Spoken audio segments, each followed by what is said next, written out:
listening to the sweet sounds of the After Movie Diner, which turned 10 years old in 2021. Insert suitable sounds of shock and awe now. If you enjoy the show and have pursued the recommended treatment from your medical providers, why not support the show on Patreon over at patreon.com/After Movie Diner. You can also donate to the show directly at aftermoviediner.com. Rate and review the show wherever podcasts are found, and rating and reviewing is possible. Even a 1-star review provides useful insights on exactly the sort of petty-minded and wretched individual who negatively reviews free entertainment they do not need to be consuming. And now, try to contain your outrage and yawns. Here is your host, John Cross. Thank you, Leanna. Hello, that's right. I am John Cross. And along with celebrities like Helen Mirren, Nigel Havers, and Basil Whiffenjetter, over the years I've been collecting the discarded beaks of feral pelicans and using them to humorously deface the homes of celebrity chefs. So what can be said about our guest on this show that hasn't already been said at one time or another by chiropodists the world over? Born a stone's throw from someone who will just not stop throwing stones no matter how loudly you shout or try to taunt them away from their pile of stones with a plate of fried meats, our guest relished his early days on the planet by rigorously learning the card game Uno, attempting the trumpet, and getting angry at cheese he wasn't allowed to consume at precisely the moment he wanted to consume it. Growing up to be ruthlessly ludicrous and developing quite the unwieldy noggin, he soon discovered the art of crochet, the delight of pigeon bothering, and the despair of the ashen domed faces that plagued the BBC, dispensing useless knowledge about steam railways, the cabbage press, and the rotary pig joist. He overcame the adversity of having spent time in Surrey by writing 3 incredible science fiction novels. No, really, he did. Barricade, Steeple, and Rig, which are genuinely available right now on Amazon, and links for which will be available in the show notes. He's also a comedian, an avid husband, a contented father, a player of the brass guitar, a hobbyist owl pointer, a sometime songwriter for the O+N band, whose album The Last Phone Box in Town is truthfully and actually available on Bandcamp right this moment. He owns all his own knees, grows his own shirts, and once arm wrestled Phila Delore in a British home stores and ended up winning a poncho and some hair ties. It's the one, the only, and the only Jon Wallace. Gentlemen, good day. I'm good. I'm very good. It's fabulous to be here. I don't know how long it's been, but it's been... I don't know what our last... Did you didn't even do a quarantine episode last year, did you? Or no, I didn't do a quarantine episode. No. I was quarantining with children and stuff. It was just... it was impossible to get you on the blower. Well, it was probably very possible, but your brain went a bit weird, didn't it? Mm-hmm. It was all just a bit... It was all a bit like that. I mean, the weird thing about lockdown has been that I've actually started to record my movie watching experience because there was nothing else to do. Have you used Letterboxd? So I'm using Letterboxd writing down. I still watch, even over lockdown, I didn't watch very, very many films. I did quite good at watching different films. Yeah. But I should follow you on Letterboxd. Why am I not following you on Letterboxd? I don't know. But I mean, I think I'm following you. I'm following you. I didn't know if you were on there. You're the only person I follow. I'm After Movie Diner. But I'm terrible. I think what I did do over lockdown was I trained myself to stop doing my worst ever habit, which is switching on Diamonds Are Forever halfway through and watching half Diamonds Are Forever and then going to bed. Right. Things that you would just consider to be sacrilege, I would do all the time. So watch half a film. Is that because you have... Do you have terrestrial TV? Do you have cable, satellite? Yeah, I still switch on terrestrial TV. Right. I still switch terrestrial and flick through things. Because I find Amazon just too much sometimes. And Netflix, I can just flick through going, It just goes on forever and I can't decide what that's why I I mean, to be fair, I have the same thing with physical media. But at least when I go to my Blu-ray room, I go there and I go... Oh, I'm in the mood for an action movie. So what action movies do I have available? I have this chunk here. Pick one out of this chunk. And I'm looking at it. It's not a scrolling thing. Nothing's beeping at me. You have a Blu-ray room. Well, I have a little closet off this room here that has all my Blu-rays lined up the wall. Excellent. Fantastic. Glad to hear it. Yeah, it's a Bluray room. Is there any VHS going on in that house at the moment? I have all my DVDs and VHS currently in storage. The only thing I brought out of storage was my Blu-rays, because we're only here till December, and then when we move back to the other house, I will fill it with all my media again. But no, I have my little, I have my projector outdoor setup at the other place over summer, and then when we moved into this place, it had this sort of big second bedroom, and I was like, what am I going to do with that? Because I'm not going to decorate it particularly or hang a bunch of stuff up or anything. And then I was like, it has a big white wall. Well, screw it. I'm just going to make this the theater room. And I set up my outdoor projector indoors, hooked it up to a streaming service and a Blu-ray, and then brought all my Blu-rays over. And I just thought, so when I want to watch a movie, I can literally make it like a home cinema and have it take up the whole side of a wall. Awesome. That's really, really great. And then you can see I have a sound bar there. So like I get proper surround sound stuff coming out of the sound bar. And I just sit and watch whatever movie I have on Blu-ray. I'm very jealous. I am to you the equivalent of my dad was to me, where he had a telly the size of a postage stamp. Yeah. And said that it was perfectly good. And we'd sit there with him on a Saturday night and squint at football. Well, that's what Jim does. Jim has the smallest television known to humanity. I just mocked him for it when I went round to his house. I realised it was quite bad form, but it was so small. It was so small that it had to be mocked. Yeah, but haven't they got a flat screen now? Didn't they get a? I think maybe they've got a bigger one. I think they went to a bigger one now, but certainly back when I lived on the Upper East Side with Jim, he had the smallest, like CRT DVD combo, which was tiny. But they had a tiny apartment, to be fair, so it wasn't. Yeah. I mean, it is what it is. But no, I once you go home projection, even with the projector I have is like $80.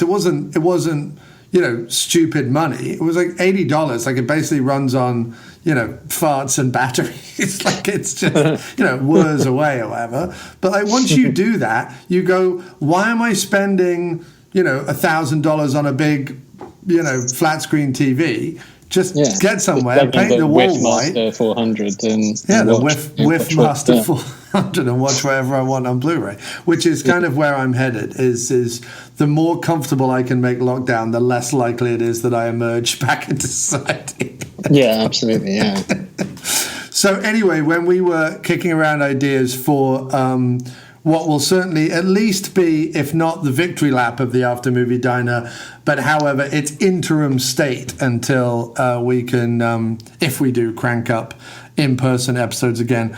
I was obviously going back to all the previous hosts and friends and people who've been on the show before. And obviously, you're always someone I want to talk film with or talk to in any way at all. And you were kicking about the idea of doing, what were your two options? You wanted to do Wesley Snipes movies, and what was the other one? Like some 70s sci-fi or something, you said? Oh, what was the option? Shit, sorry, I can't remember what it was. I think it was like 70s sci-fi or something, I think. Oh, yeah. No. Maybe it was. There's a lot of... there's an awful lot of dodgy-looking sci-fi on Amazon. Yeah, because that's the thing that I do like about Amazon is that I mean, it's crap on my telly, but if I go browsing it on my laptop, there's just piles of new science fiction coming out, and I don't watch any of it. I just don't do it because mostly it's awful. It's awful. But watching awful things for the dining gives it some purpose. It gives it some, like that Bruce Willis episode that Jim and I watched. Bruce Willis episode. Yeah. But every now and then something might sort of come wheezing out of the mess that you think like, that was sort of worth it. Yeah. No, and I appreciate that. It's just, I think that when you said Wesley Snipes, I think, or random Amazon sci-fi, I think I was more intrigued with Wesley Snipes. I, however, went ahead. I'll just admit it. I was sat here for ages going, what's another actor who begins with Sn? Because I was like, can we do another Woods and Weller? Right. Is there a Snipes and I don't know, Snodgrass, whatever that we could be doing, and I just couldn't think of one. I mean, I didn't put an enormous amount of effort into it, but I couldn't think of another good Snipes. So write in, listeners. Yes. If you can think of a Snur. It could be first name or last name. We're open to either. I suppose it could, yeah. Although there's not many first names that begin with Snur. Right. Anyway, I'm not going to get locked down just thinking about that again because I'll tie my head up. Yeah. But I love Wesley. Yes. I always love Wesley, and I think he always got a bit of a rough ride in the video shop. I think it was always like I'd always go, oh well, I guess I'll finally get out like Murder at 1600 or whatever. Like I've seen that.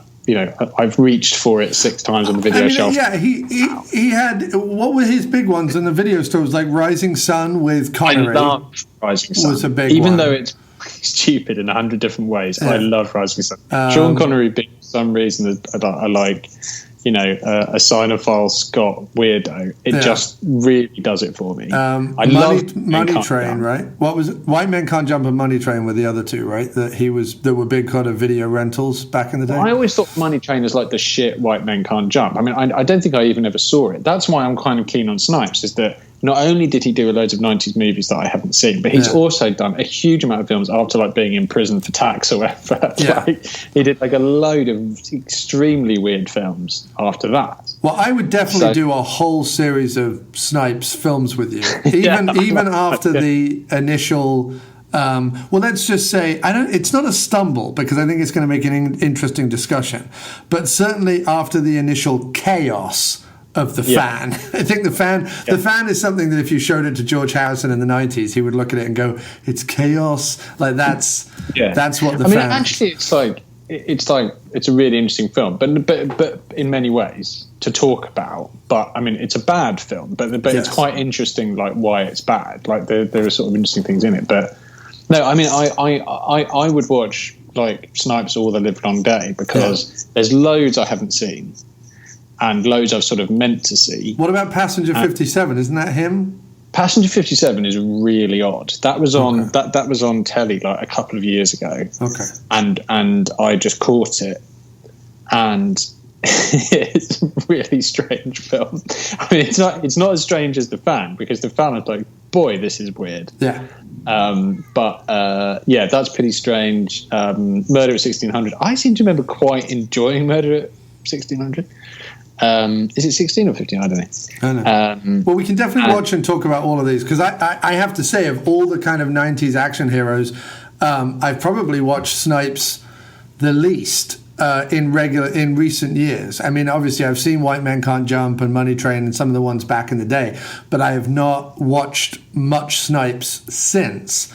So, and The Fan has not deterred me. Demolition Man. Demolition Man, of course, I've seen a ton as well because of the.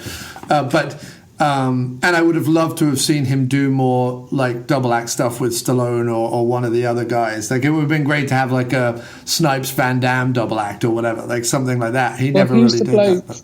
Who's the bloke from Madison King George? Who's the Englishman in thingy? What's his name? Nigel Hawthorne. That is his name. Okay, Nigel Hawthorne. I would love to have seen more films starring Wesley Snipes and Nigel Hawthorne. That's what I would have liked to see. I would have liked to see a Hawthorne Snipes double bill, like buddy movie. Yeah. I mean, maybe he would have done that. Maybe that's the way he would have gone if he'd not been evading tax like a big buffoon. Oops, sorry. I wasn't ready. I was busy pickling some fish. I like pickling things. Fish, vegetables, running shoes. Anyway. Apologies. We sadly have to pause for some ads. Maybe if more of you supported us on Patreon. But there it is. The After Movie Diner doesn't endorse any of these advertisers. We don't even know what you're going to hear. It's forced technical AI wizardry. And don't fool yourself. None of us are in control. The robots are coming, and they want to sell us insurance. So anyway, yes, we're talking about The Fan. And The Fan, the brief overview is that The Fan is 2 films that is cobbled together by other bits that were lying around the edit suite that Tony Scott just rammed into an edit machine and went, "That'll do." That's really what the fan is. It's sort of. Tell me who wrote it. What does it say for writing credits? It's written by Peter Abrams, who wrote the book, and then Firth Sutton, spelled P-H-O-E-F. Sutton. That name was made to be said by you. Firth. And he was known for, he was the producer of Cheers, which is odd. He was also the producer on Coupling, but that was he's been like a comedy TV producer. So why did he end up writing? He wrote this. And did anyone else write it? What else did he write, though? I'm interested in what else he wrote. He wrote a lot of TV. Because it comes across as, is he the only one with the credit? Because it comes, if he is he's the only one. Yeah. Wow.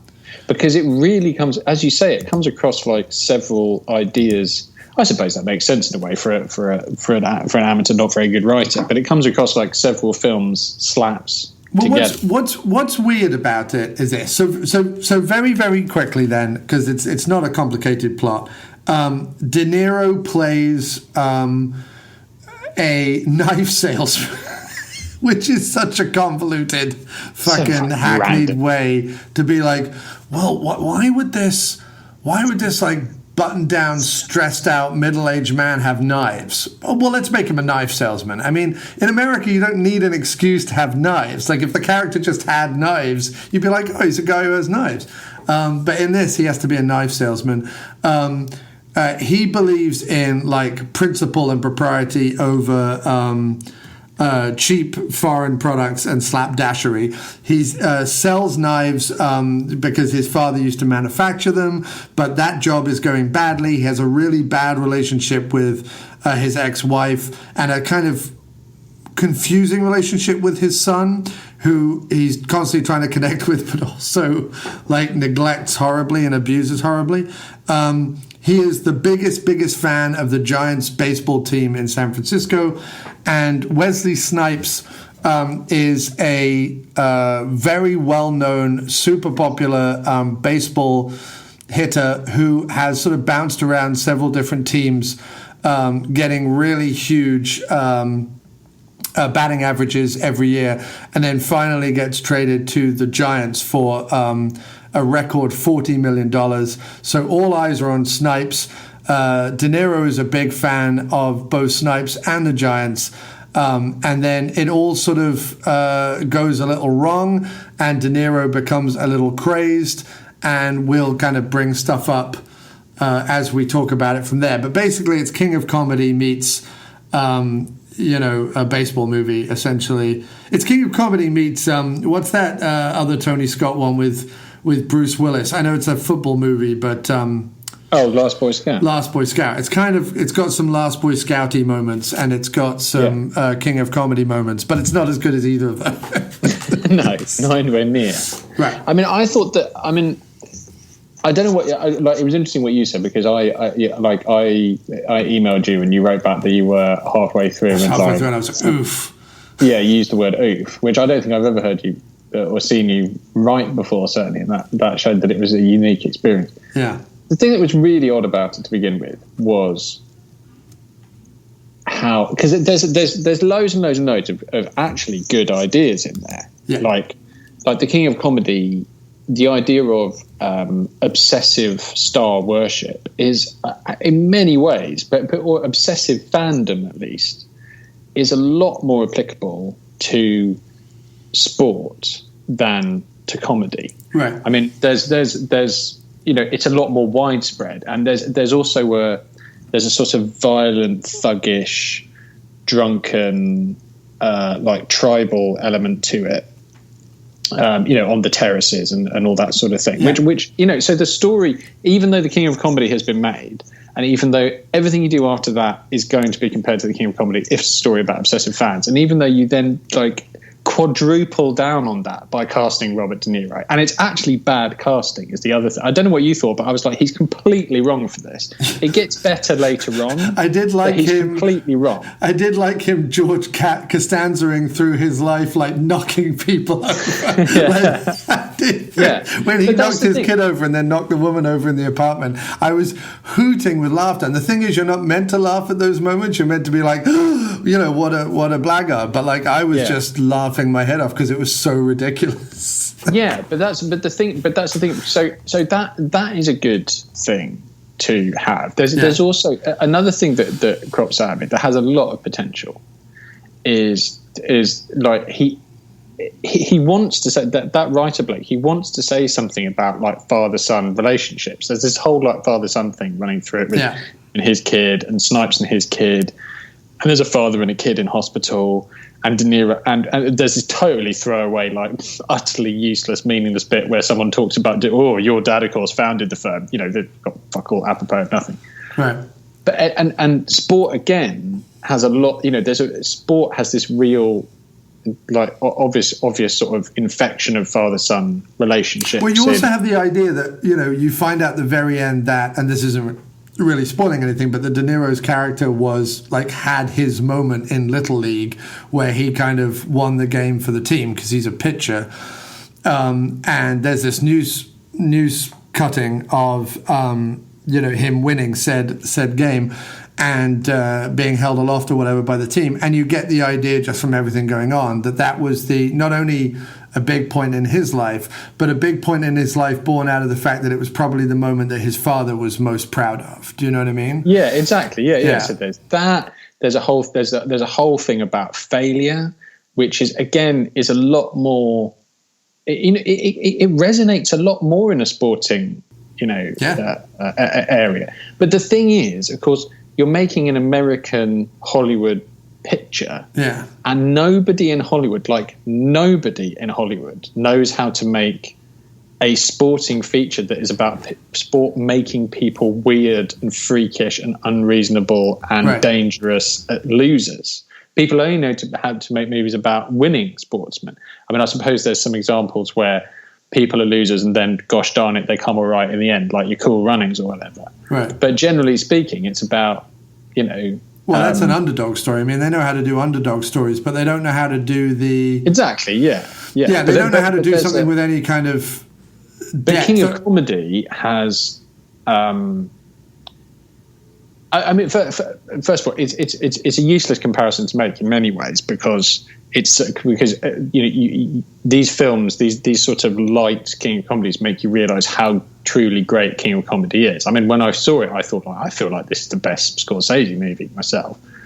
And when you watch Joker, you just go like, oh, for God's sake, you've got no fucking clue what you're doing here. But this, you feel like if they'd have gone, we're going to take a particular tone with this movie, and we're going to definitely tell a story which is about gradually building this guy up as actually big. Let's just copy the King of Comedy and just make it clear. The longer you get to know this bloke, the more you realise how demented he is in a sort of slowly unfolding way.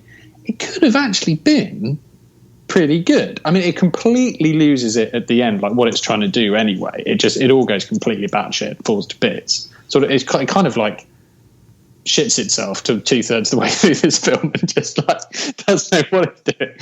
But at the beginning, the tone is so fucking weird for the first part, because he's like, it's almost like those bits of like Beverly Hills Cop where he's like driving around, like looking up his sunglasses, looking at chicks walking on Beverly Hills Street and going and doing his Eddie Murphy laugh. Like it's that kind of tone, isn't it? Yeah, it's baffling. Well, I mean, okay, so there's a couple of things in the trivia that are very interesting to know.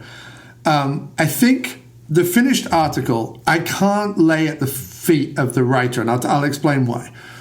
It's based on a novel that clearly was like hot property because there was lots of people vying for various roles. Like as you look at it, like Brad Pitt, Jack Nicholson, Al Pacino, like lots of people were vying to like be in this thing based on the novel. Frank Darabont, who we know can write a decent film, contributed an uncredited draft of the script. And like you say, there's enough like really strong ideas, and there is as very often with these films that you and I end up talking about, there's a good film in there, but it feels like the casting, the production, and especially Tony Scott, which I'm going to get to in just one second, hamper the film and make a mess of it. One of the reasons, very interestingly, I think, is that Tony Scott was apparently signed on to direct Enemy of the State already when he went into pre-production on this, and used this film as a guinea pig for like visual techniques rather than actually thinking about how do I tell this story. Just was like, well, how do I use this story I don't care about to like try out a bunch of whiz-bangery, basically. And I think that speaks a lot to it. I also think that something, and I'm not reading anything in here, he turned down the offer to direct the movie twice, as he disliked the script and had no interest in baseball, and only changed his mind after Robert De Niro signed on. But no, in general, it feels, despite being 2 hours long, it feels very undershot, because there's a whole series of things where you can see it being built in the edit suite. There's whole vast montages that use clips from previous scenes to try and elongate the movie in some weird way, or kind of, it's almost like they watched the first cut of the movie and went, oh really? I didn't notice that. Yeah, it's almost like they watch the first cut of the movie and go, well, we need more of De Niro screaming at people from the stands of baseball. And I was like, but you don't. And what's funny is the biggest failing of the movie is the first hour of the film, which regardless of who he is and what he is doing, it relentlessly follows De Niro and tries to establish all these aspects of De Niro's character, all of which that could have been established quicker, better, and with more, just with more thought and panache and concise ideas. Less bloody awful music as well. There's just this endless soundtrack. There's endless music. Bombarding you with like really, really crap music. It's awful. Where you think like this is a classic case of like someone is watching this without this music and going, oh, this is not working. Yeah. And doesn't have doesn't think he's got the performances or the moments or the beats to actually work without loads of fucking music. So what happens is they're trying to like build up Bobby De Niro as like, basically a sort of more nasty Rupert Pupkin.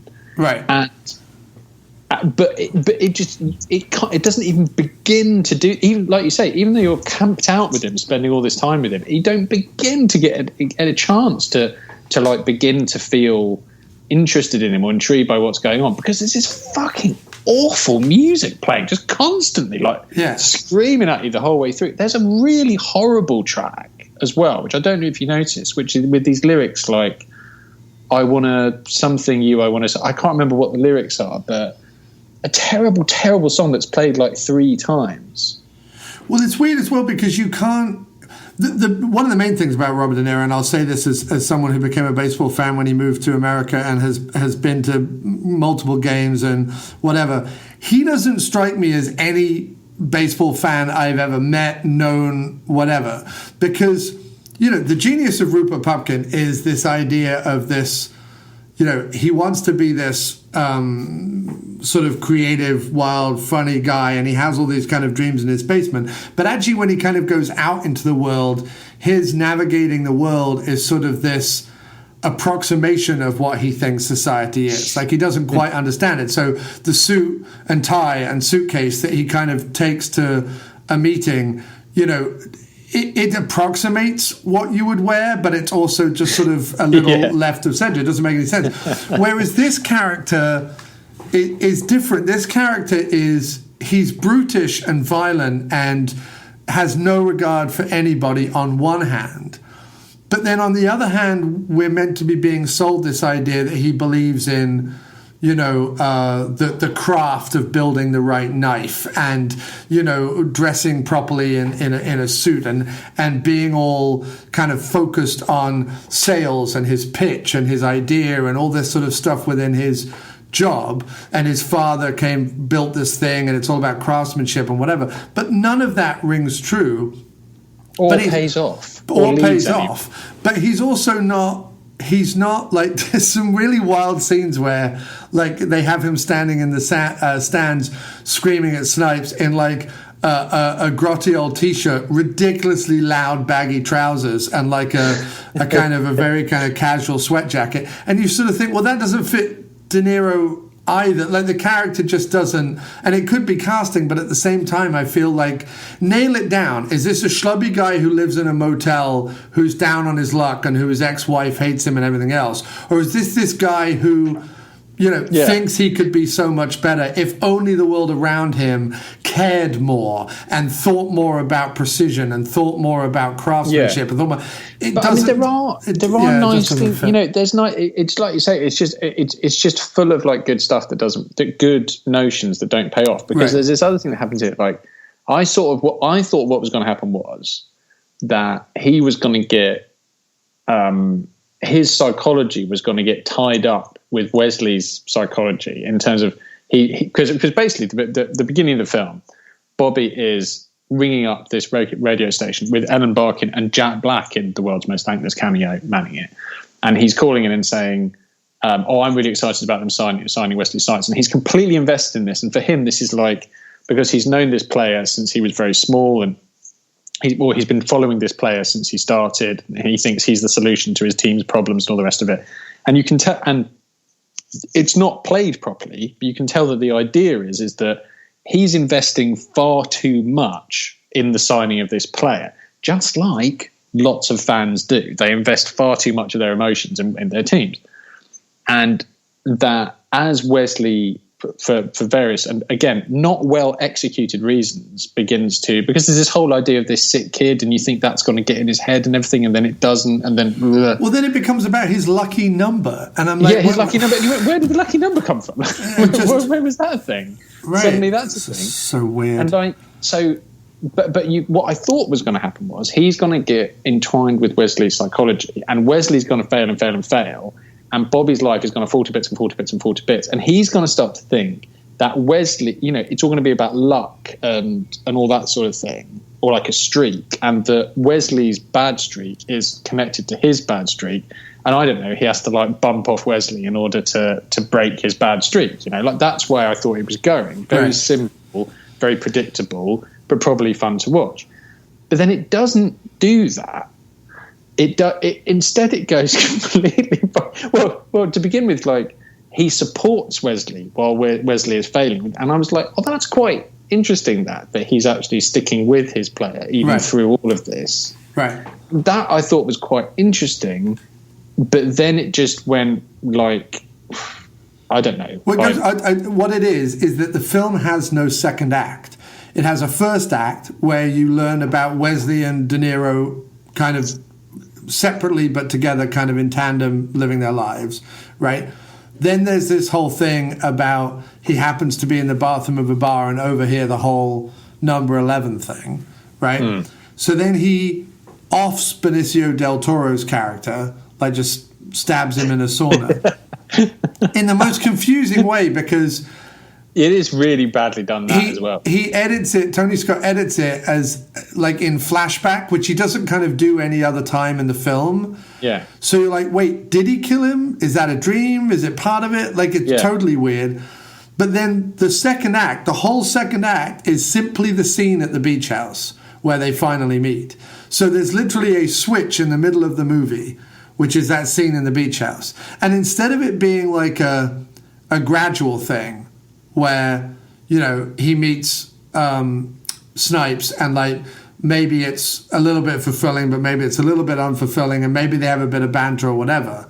But it literally goes from him pretending at the beginning of the scene to not really care about baseball and not even know who Wesley Snipes is, to 30 seconds later being like, not only do I know who you are, but I've stolen some of your clothes, and now I'm going to kidnap your kid. And it just goes in like 11 minutes. Right. He kidnapped his kid. Like, it's like you say, like, and to be honest, I was almost I was thankful because I was like, yes, exactly. Yeah. I was relieved that I wasn't going to be put through like 25 minutes of them like, oh God, now I've got to go through all that. Right. Well, because the other thing is the pacing and the timing. I'm glad to hear you say that because I was like, phew, even though this is a really shit thing to do, I'm pleased I don't have to put up with the whole. No, but if you notice, Tony Scott is so doesn't care about this film in any way at all that it literally this is the sequence is there's a nice-ish sequence on the beach of him pitching to Wesley Snipes where he basically reveals that he's a lunatic, and Wesley in his best way is like, well, thank you, this is a nice game, thank you very much, and like runs back into the house, right? And then De Niro just goes. Then it jump cuts to Wesley Snipes cleaning his teeth. Yeah. Then Wesley Snipes goes, oh, wait, where's my kid? While cleaning his teeth. Runs around the house with a toothbrush in his mouth. Then it cuts to De Niro driving down the road in his Humvee with the kid in the back. Yeah. And the kid seems totally fine with it. And the dog. He takes the Rottweiler. There's a massive, massive Rottweiler. So you immediately think, oh, what they're going to do is Wesley's brushing his teeth. He's going to come down the stairs and find the dead Rottweiler. Right. No, De Niro still has taken the Rottweiler. Yeah, we don't understand why. But surely more trouble than it's worth to take. It's more trouble than it's worth. If you're going to lose your mind and kidnap a baseball star's kid, don't take the Rottweiler. That's that's kidnap 101. Well, especially because you completely forget about it as we enter the end of the third act. It all becomes about the kid, and at no point are you like, well, where's the dog? Yeah, and you're like... I mean, not that you're meant to give a shit, but it's I so don't weird. care about this kid. And it's not, obviously, a couple of things do come through. And I have to say, the fact is that, when you have a kid, I mean, perhaps it doesn't happen to other people, but it has made me like stupid about this sort of thing. So it may not have resonated with you at all. But I thought that there were little glimpses of performances and good moments. But there were glimpses. So there was a bit where, because Bobby basically abandons his kid at a baseball game to go off and try and sell some knives. It's all like, it's the sort of thing that should have happened like 25, 30 minutes earlier. Yeah. You should know the family better and have seen more of the family stuff. And there'd been less like him driving around with like hyper jazzy, like 90s music playing. Bobby like wearing sunglasses. Where he's like, what's this? Like, what am I doing there? But there's a moment where he comes back after he's to the house, after the kid has found his way home, thank God, and he goes into the room. He comes with the kid home with that busybody, the busybody old woman who. That's right. Yeah, and she brings him back from the basement. His kid's bedroom, and he's bought McDonald's, and he sits down with his kid. And there's a little moment where, even though his kid is really, really upset that he's been left behind, but he's also thrilled that his dad's turned up with McDonald's, and they have a little conspiratorial moment together. That little minute I thought worked. And also, I think that Wesley's a really good actor. Yeah. And I don't think he very rarely gets the chance to show it, but he has like presence, but he has a sort of action. I think he has like an action man physique and presence, but I think he's able to do. I think he's got range, and I think the bit where, like you say, that bit on the beach where they're playing baseball, I believed that Wesley was scared of him, even though it was all being quite badly executed. Yeah. I believed Wesley's performance, and I think he's good, Wesley. Yeah. Well, the thing that was lacking from this film completely, and this is again laying squarely at Tony Scott's feet, is a complete lack of subtlety, meaning that everything is overwrought. The drama with the ex-wife is overwrought. Every time they see each other, it's screaming, it's punching, it's swearing, it's sweating, it's grabbing my boy back. It's the ineffectual stepfather who's kind of standing there and being whatever. Like everything is just overwrought. And it means that when stuff that should really hit, like him in the base, like he runs to catch a home run at the baseball game with his son, and literally, steps onto his son and elbows his son out the way, just like George Costanza does in the episode of Seinfeld when there's a fire at a kid's party and he barges the old woman out the way, right? And De Niro, unless De Niro is doing subtle, De Niro cannot do like overwrought, because I remember there's even bits in Cape Fear where it's laughable. It's a little laughable when he goes too much. You know what I mean? When he goes too big, it's just a little laughable. It's not as menacing as when he's, you know, you look at Taxi Driver and you look at King of Comedy as my two favorite performances of his of all time. And it's all in the subtleties. It's all in the understated moments. It's all in the little. He's not good at when you see De Niro with his mouth when it turns down and it looks like a cartoon clown. It looks like a Far Side cartoon's mouth. Do you know what I mean? When it turns down and he gets all ridiculous. Whenever I see that, I just laugh. Like whenever I see that, and he does that so much in this movie. But then equally, that scene you're talking about where. He comes into the house and he sees the busybody lady who's clearly brought the kid home, and he sees his ex-wife there, and he hears his son out the back, and he just barges his ex-wife out the way, goes running into the back room and stuff. It's not. First of all, it's not how it happens, right? Even having. Been in some domestic situations when I was a kid and witnessed some of those things. Yeah, well, I remember you saying that. It's not like that. You used to tell me that. Well, you didn't used to tell me, but I remember you saying after seeing it that's why you found Husbands and Wives so powerful. Yeah, was because of the scenes of like parental strife. You were like, well, because it's not that there aren't violent outbursts. There can be violent outbursts. But the real fear is in the tensions in the room, either before or after those outbursts. And none of that is given any room at all in this. There's no tension whatsoever. It's not just that he fails to build tension. He also has there's a sit that he bungs it. Benicio gets no lines. Like he must have 6 lines in the entire film. Right. And instead, what he gets is there's a montage of Benicio doing well that literally has Gypsy Kings playing. It's so racist. It's so just fucking. The most It's so. I'm sorry, but even in the 1990s, that is the most ridiculously ham-fisted thing to do. Yeah, and I think that's something that's important to say is that he's literally playing and it's remarkable because John Leguizamo or whatever is in the movie as well.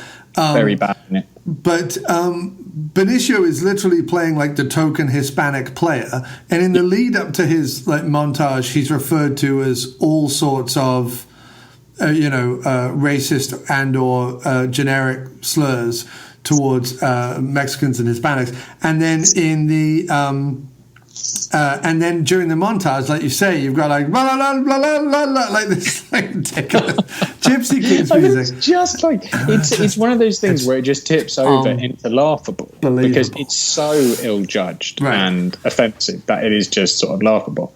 But I think that's the thing that I think is most compelling about it, but also the most strange, because you do have Robert De Niro with you, is that he obviously, as you say, Tony obviously did not give much of a shit about this. There's it opens up and there's this orange, very Tony orange lighting. It's all orange, and or blue. And there's some fairly decent shots, but even not many of them. But the main thing is that pretty much any other Tony Scott film you see, it's pretty damn entertaining. Well, it is, because they're normally high concept. You don't come away from them going, what a fucking mess that was. You might go away thinking, like a runaway train, well, that was about the least challenging thing I've ever seen in my life. Unstoppable, you mean? Unstoppable. Yeah. But you will think, but that was damn entertaining. Yes, I loved Unstoppable. Particularly after, if I'd been watching this, again, not for the After Movie Diner, back in 1999 or whatever, finally got it out from Star Video, I probably would have switched this sucker off after about 40 minutes going, I can't be doing with this. Well, that's my thing, is the only way I would ever recommend you watch this movie is just know that after the first hour, the second hour is at least exciting. It's as utterly hollow, pointless, and messy as the first hour, but it's at least exciting. There's less scenes of De Niro turning up to an office only to find out that the guy isn't there, and then debating his calendar for 25 minutes with a woman behind the counter. But do you know what I mean? I mean, that's the thing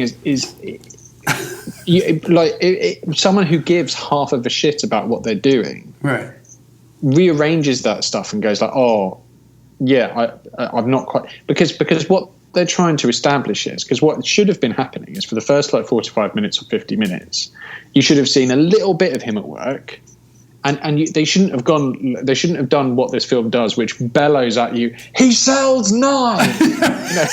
You don't need this sort of thing delivered at you. Right. Like, just a little bit of him at work, and then you should have seen little bits of him in the without the fucking music, like little bits of him in the terraces doing that slightly unhinged yelling thing, because that's a really good cue as to what his mental state is like, is that he's one of these people who thinks that he's heard in a crowd of hundreds of thousands. He's talking to a player and everything. Come on, Bobby, and just doing it like just turning up a tiny little bit, just to give us a gradual impression as we get to know him for the first half an hour, not fucking hour, first half an hour, that he's not quite right.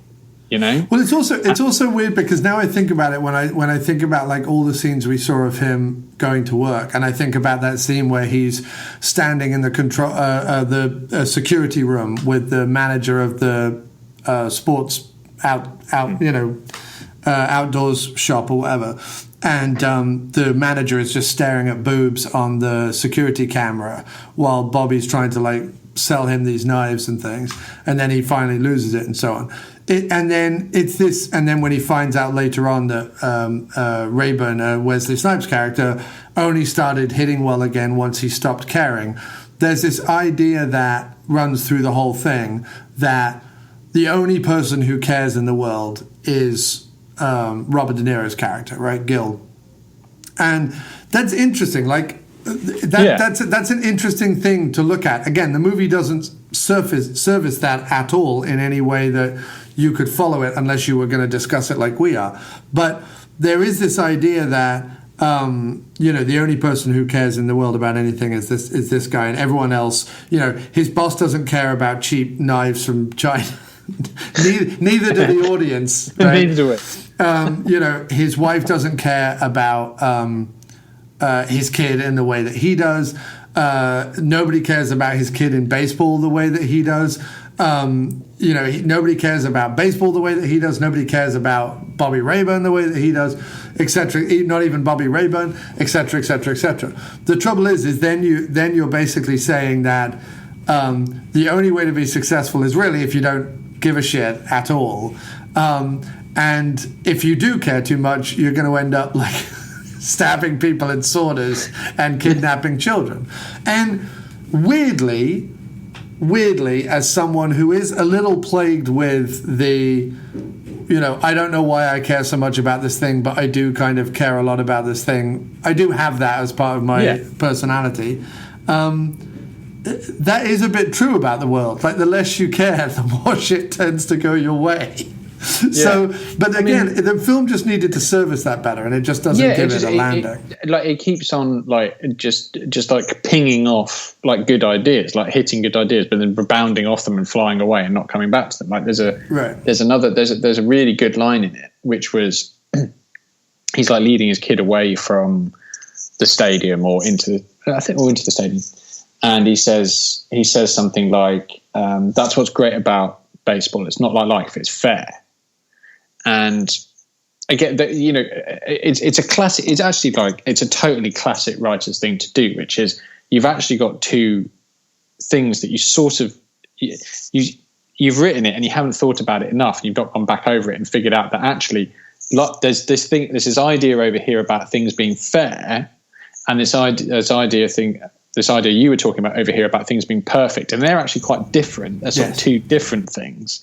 And I kept on expecting him further down the movie to go it isn't fair. or that's not fair, for that to come up again. It never came up again. No. Never came up. Interesting as well that the other thing that I just thought of actually is, so normally in a movie, the fantasy of most films, most sort of entertaining blockbustery type films, is that we're going to make the underdog, we're going to make the person who doesn't think life is fair, we're going to show them that sometimes life can be wonderful, right? The resolution of most films is that thing you've been struggling for that whole time will eventually come true with, a little bit of luck, a little bit of elbow grease, and the right people around you, kind of thing. That's the fantasy. We're sold by Hollywood on the whole. This movie essentially says, the message of this movie is, you're going to follow a psychopath with, he might care in quotation marks, but he has no empathy. He has no sympathy. He has no consciousness, right, about the world around him. He's bellowing at it and trying to fit it into what he thinks his worldview is. He's not actually engaging with it, right? But the message of this movie is, anyone trying to improve themselves or improve the world around them, even through disastrous measures, is doomed to be shot on a rainy baseball field by the aggressive police.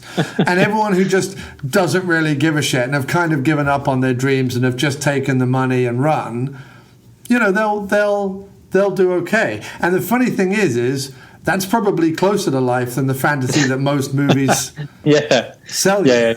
Yeah, I don't know. Yeah, and I think that's the... But again, we should take that away from the movie. We shouldn't have to talk about it for an hour before we realize that that's something that's in the movie. You should take it away from the movie inherently.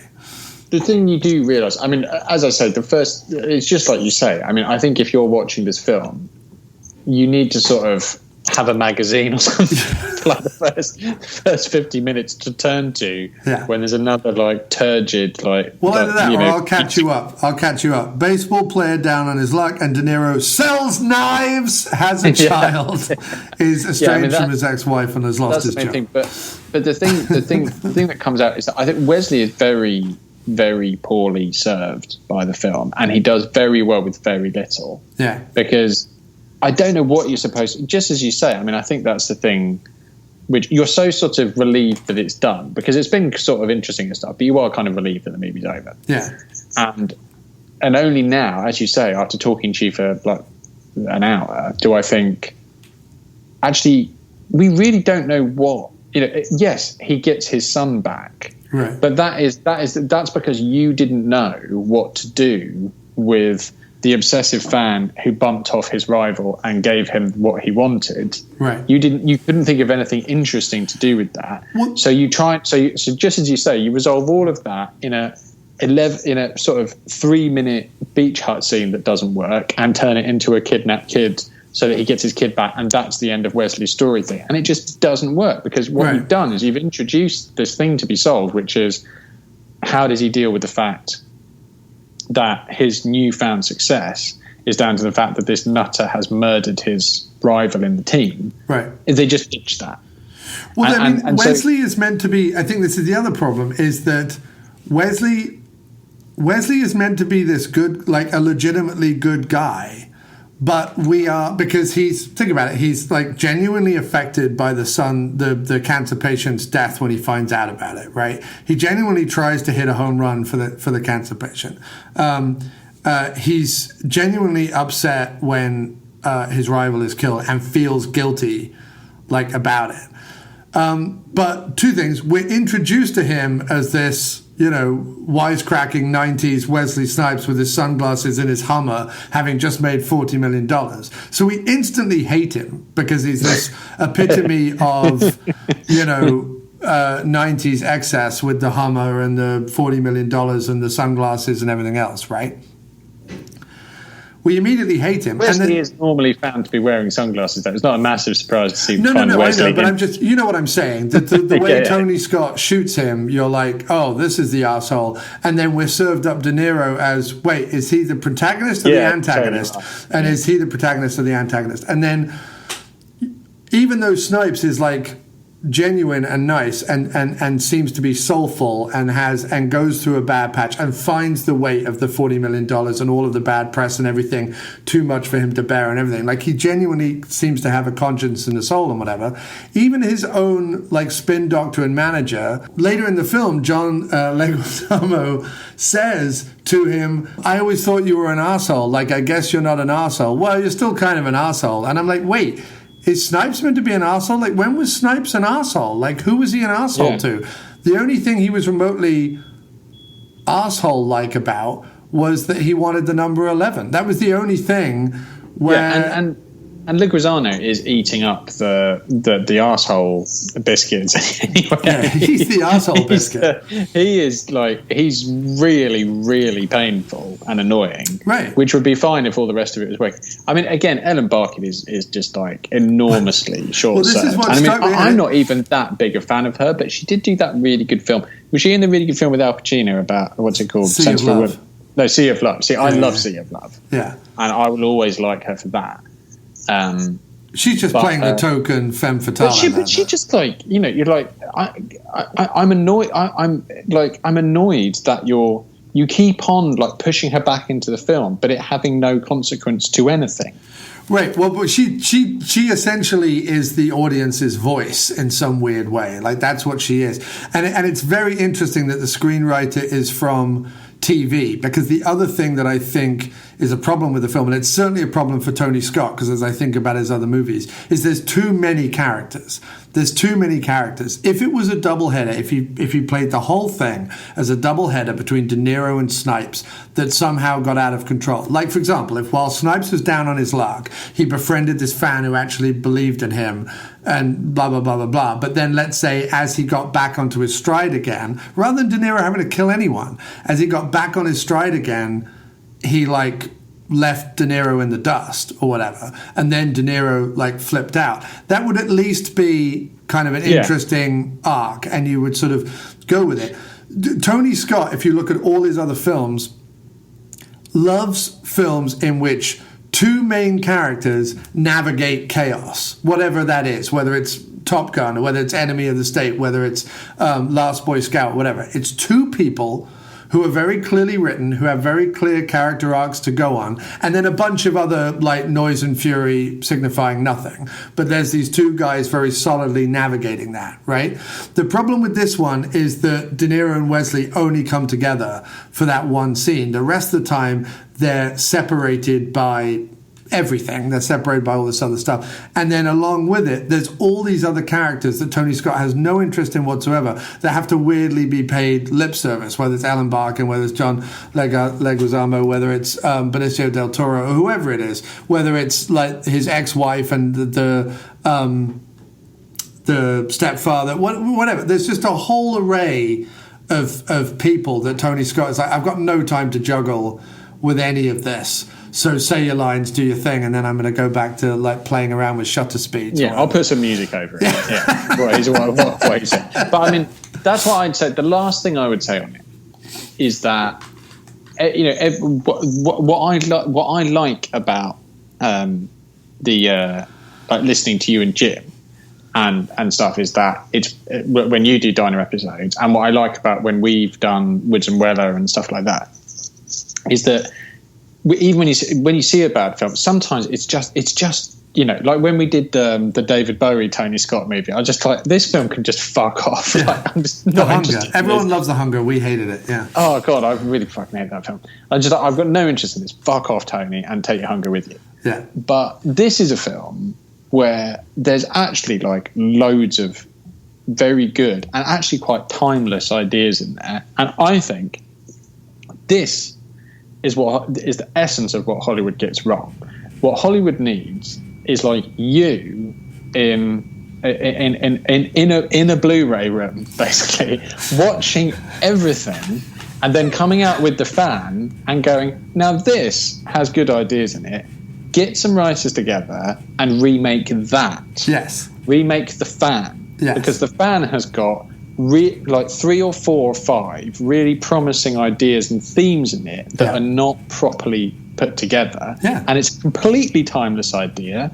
You know, it's not like it has no like historic baggage at all. It's just about sports and obsessive like fandom. Like that's all it is. And someone can take this away and write that again as a really good like psychological thriller instead of this like completely like you wouldn't even know what genre to put this in. If you were in Blockbuster in the 90s going, where the fuck do I put this? It's not a sports movie. It's not a thriller. It's not an action film. Like it's not anything. You just put it on the bottom with all the other videos that you've got one copy of, you know, like next to like Bullseye and like Except when this came out, it was probably because of who it starred and who made it, it was probably a full wall of versions of it. But no, you're completely right. This is a movie that if someone said like, hey, if a screenwriter said tomorrow in an interview, hey, I was watching The Fan and I thought, if we trimmed these bits out and we made it more about this and we kind of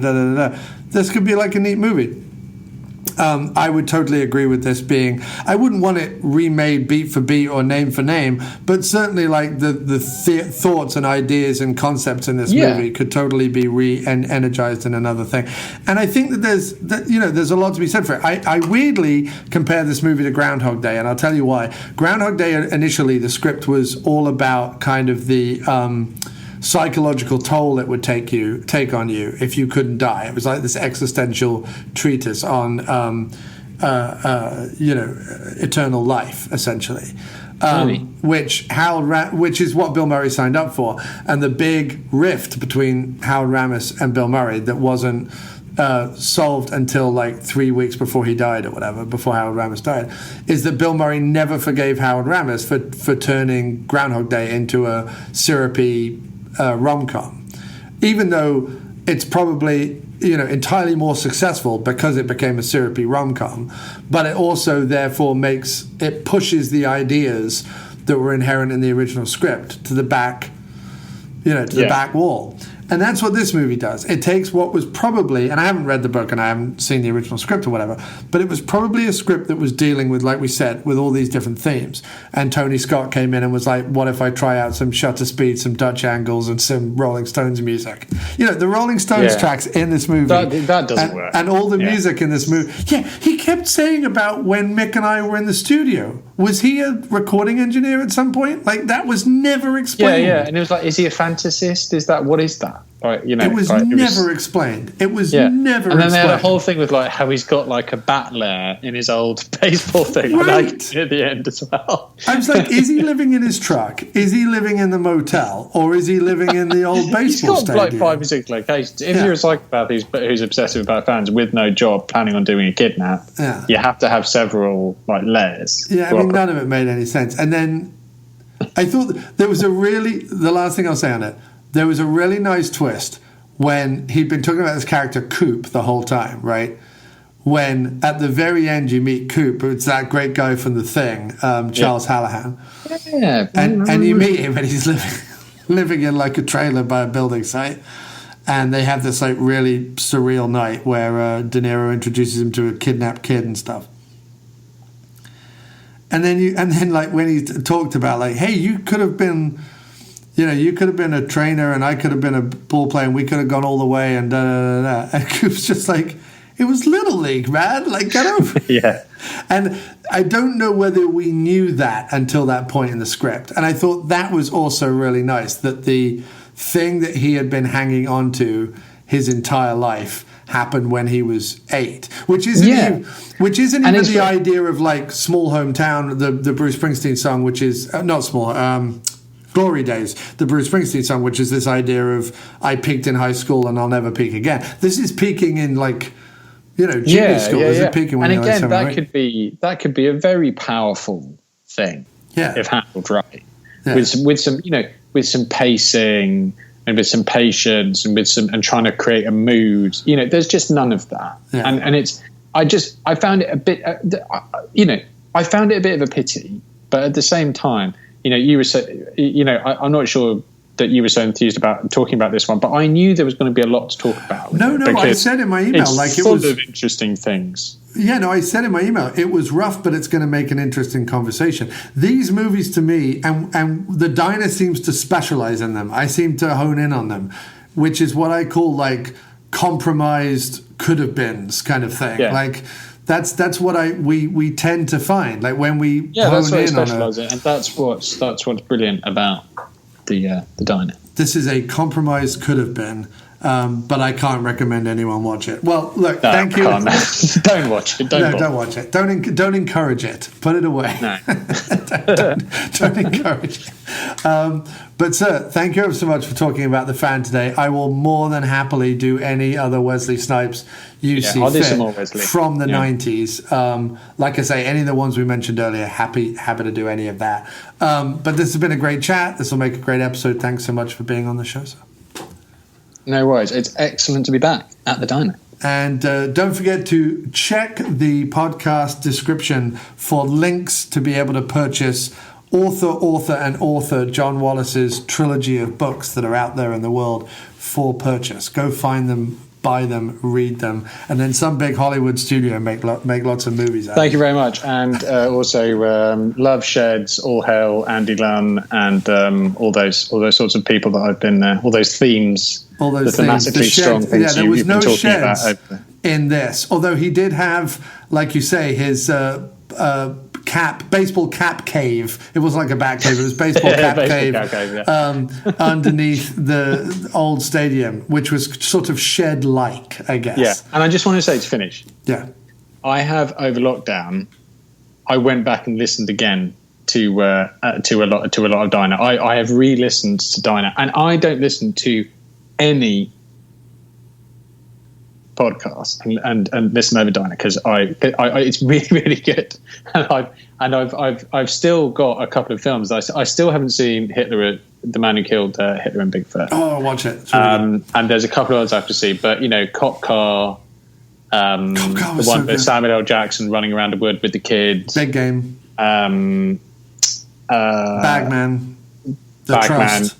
Yeah, the Trust. These are all these are all gems. They're gems. And then I really, really enjoy. Oh yeah, and I still want to see the one that you talk about. I've just added it to my list the other day with the woman. They're like a satanic cult chase a woman around. Like it was a horror movie. Satanic Panic. No, it wasn't Satanic Panic. You talked about Satanic Panic, but it wasn't that. It was called something else, and you saw it with Jim. I can't remember what it was called now. But yeah, I've been listening again to the Diner, and the Diner has genuinely really, really helped get me through lockdown in the time I've been away. So it's a pleasure to come back and do an episode, man. Well, you are very welcome, and thank you for those kind words. And let's at least enjoy what time we have left. It may continue, it may not. Who knows what the future holds? But I'm certainly enjoying doing this for now, and we'll see. Excellent. All right, okay, man. Take care, man. Lovely to talk to you, and let's talk properly next week sometime. Okay, cool, dude. Cool. Yes. We've come to the end of the show. That wasn't so bad, was it? You can move forward now with the confidence that you are a survivor. To play us out, here's some new music by Miscellaneous Plumbing Fixtures, which you can find on Bandcamp, Spotify, and wherever music is found. Even TikTok, which we don't understand. We're old and find your childish, vain pursuits confusing. Good night.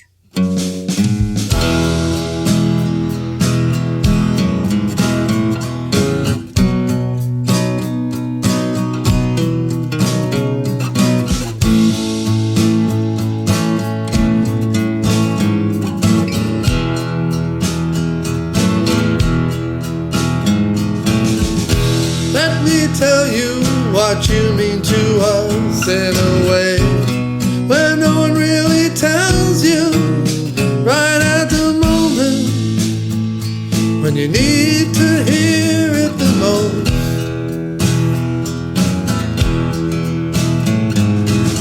Let me break the part of you you didn't know you really needed till it was gone, till it was gone.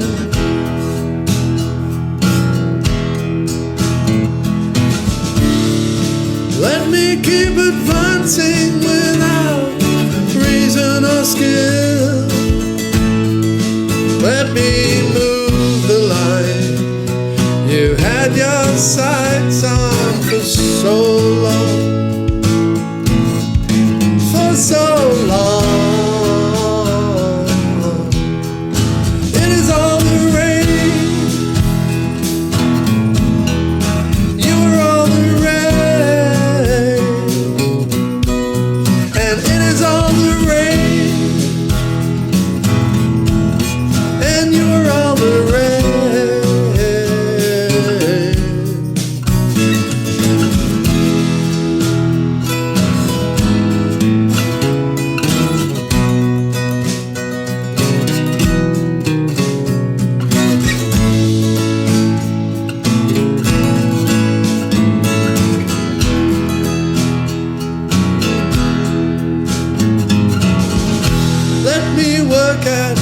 finding everything you want.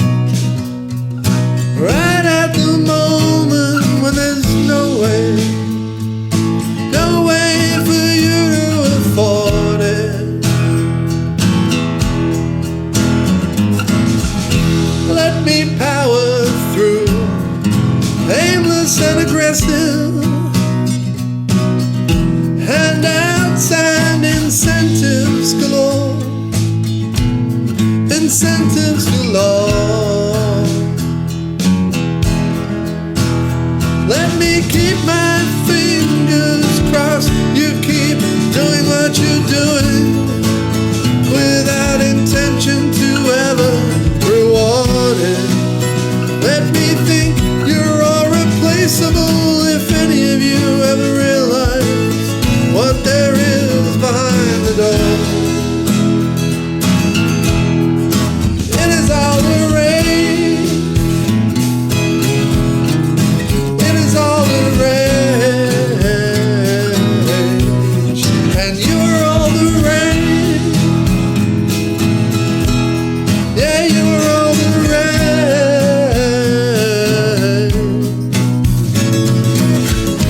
On the outside appear calm while frantically diffusing the bomb that's taking away. Surely someone will build a machine that will fix all of this one